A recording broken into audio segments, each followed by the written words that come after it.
The big news, which everybody is focused on, is the Chick-Fil-A sandwich shop has decided to end its donations to groups that have been called anti-LGBT. Everybody has reacted, to this. You see people on Twitter like Ben Shapiro being like, I can't believe you did this. You thrived as a company by serving everybody. Now you've let cancel culture win. And of course, you have like Dave Rubin, who's gay.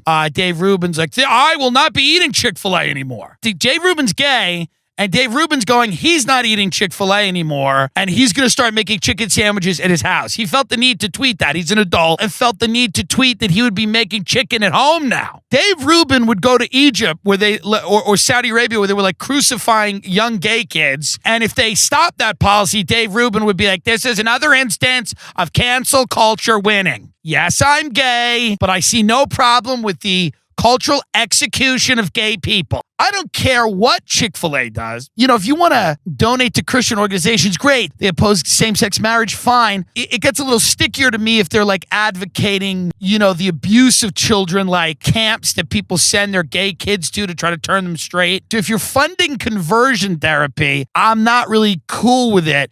But again, if I was on the line at Chick-fil-A and you came to me and they were like, they fund conversion therapy, it would really depend on how hungry I was. If you came to me on the line at Wendy's and you went, Wendy's has declared that they are supporting the caliphate and that all infidels should be slaughtered. If I was on the Wendy's line, I was hungry, I'd be like, all right, but let's talk about it later. Because boycotts don't work in this country because the real religion in this country is morbid obesity. So stop lying that you're not going to eat Chick-fil-A anymore. You're going to start grilling salmon with your fat kids. You're not. You're going to do this for a few days and then you're going to go back to Chick-fil-A because it's hot and it's handed to you through a window and it's wrapped in paper, which is what American cuisine is. It's something that was deep fried, mass produced, made of poison, wrapped in paper, and handed you through a window, and you could throw it at your children while they scream in the back of the car. Chick-fil-A can do what they want. I didn't yell when they donated to anti-gay groups. So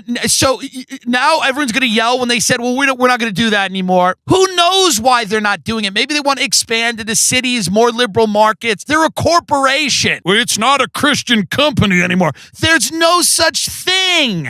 What part of the Bible are you reading where you have like Jesus walking around talking about maximizing shareholder profit? This was a guy who walked around, he hung out with like prostitutes, he tried to feed the hungry. It's not a Christian company anymore. I just imagine some guy in the South be like, Chick-fil-A is not a Christian company anymore. What I've planning to do is I'm going to go buy some salmon, some quinoa. I'm going to grill it. I'm going to make asparagus. I'm going to make a salad of arugula and lemon juice and olive oil. I'm not even going to use no store-bought dressing. And then I'm going to walk, do some light cardio. This Chick-fil-A thing's made me decide that maybe I should survive. A lot of people don't have the luxury of participating in your moral crusades one way or the other. They can't just sit back and make choices based on how they feel. It's hot and it's available and they got to go back to work. They could have Satanists handing out those sandwiches. It doesn't matter. That's why we eat this shit. We want to die. Chick-fil-A, they're turning on their core constituency. Their core constituency is fat people. Of course, the South goes, Christians go, blah, blah, blah. Maybe they lose a few dollars. They'll make up for it by just putting them in liberal city. It doesn't matter. They don't care because everyone has points. That's the problem. All these little Nazi kids that are running around bothering Charlie Kirk. Yes, they're Nazis, but they have points. Al-Qaeda has points. Antifa has points. Stalin had points. Everybody has points. Now, the larger point they're all making is wrong. But if Muhammad Atta had points, if you were on the plane going into the North Tower and Muhammad Atta, you said to Muhammad, you go, why are you doing this? And he goes, come to the back of the plane and let me talk to you. And he goes, to be honest, the U.S. has gone around the country overthrowing democratically elected leaders.